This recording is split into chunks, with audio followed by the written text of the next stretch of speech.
everyone, welcome back to WHU TV. It's nice to see you. I hope you're keeping well and having a good weekend. This video we are previewing West Ham's 7th away game of the 24-25 Premier League season, where we travel to Leicestershire to take on Leicester City at the King Power Stadium this Tuesday night for a 8:15 kickoff live on Amazon Prime. But as always guys, this video is sponsored by the channel sponsor 3retro.com. Please click the link in the description below that will take you directly through to the West Ham section of their website, where you can purchase some really nice retro gear, and as you can see from the icon that's up here, there's also some retro Leicester gear in there as well, along with track jackets, polo shirts, sweatshirts and t-shirts made by Admiral and Umbro, so go check those out as well. Any purchases through the link in the description below, the commission that the channel would normally be getting, as I always say, I'll be sending on to the charity Iron Supporting Food Banks. They're based in the Newham area, and they're helping those in the Newham area and the Essex County and further afield for that matter, as they're currently supporting over 70, if probably not close to, or over 80 separate food banks by the time of this recording. So guys, go grab yourself a really nice retro shirt. You'll be saving yourself a few quid in comparison to your respective club shop if there's any Foxes fans watching, and you'll be helping those that are less fortunate than you and I. But if you want to make a donation directly to the charity and you don't want to make an affiliate link purchase, that's perfectly fine. There is their Just Give and Fund link in the description, so £1, £2, £5, whatever you can afford, guys. Believe me, every single penny helps. Now, as always, there's going to be timestamps in the description below, so jump around to the relevant chapter that you want to listen to. Ideally, I'd like you to stay around as long as possible. And please do put your comments in the comment section at any point. And please do like this video if you're enjoying it. And please also do share this content and subscribe if you're new. Now, the officials for this game, the referee is Josh Smith. His assistants are Tim Wood and Mark Perry.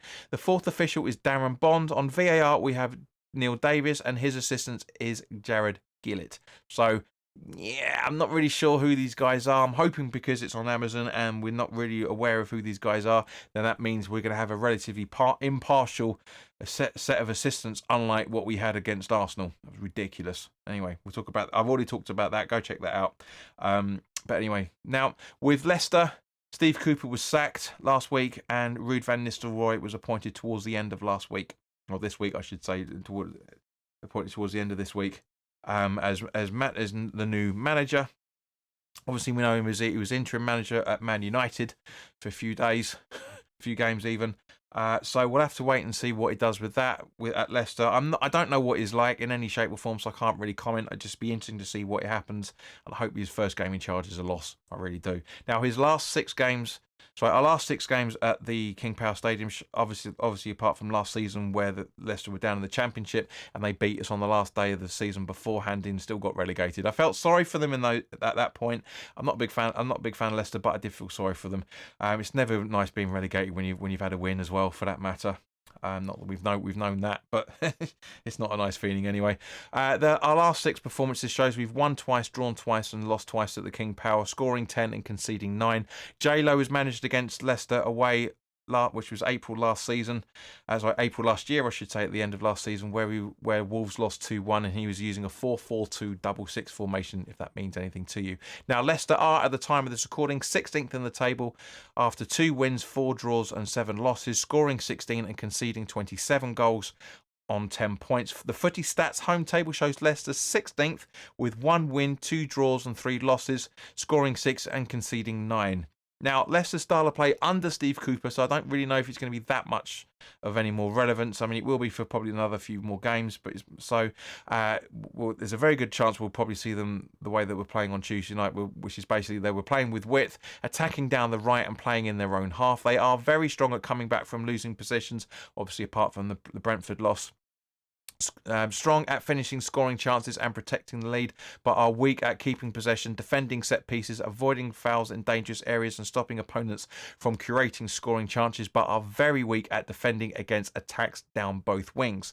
Now, a lot of the time, that's where our attacks come from, as we saw yesterday against Arsenal, especially with the goal that Wan-Bissaka scored. Now, at home, their highest goal scorers are, of course, Jamie Vardy is one of them, and Bonetti, I think you pronounce that, Bonetti, with both of them have 2 goals each, with also Ayew and Mavididi with a goal each as well. Now, their highest assisters at home are Fatuyu, Winks, Justin and Ndidi, all with an assist each. Now, Ndidi is also their highest aerial duel winner, with an average of 2.7 aerial duels won per game, and Fayez with an average of 2.2. Now, coming to Leicester injuries, Fatuyu Fatiou, I think you pronounce that, is out with a ACL injury until the start of next season by the looks of it. Pereira is out with a thigh injury.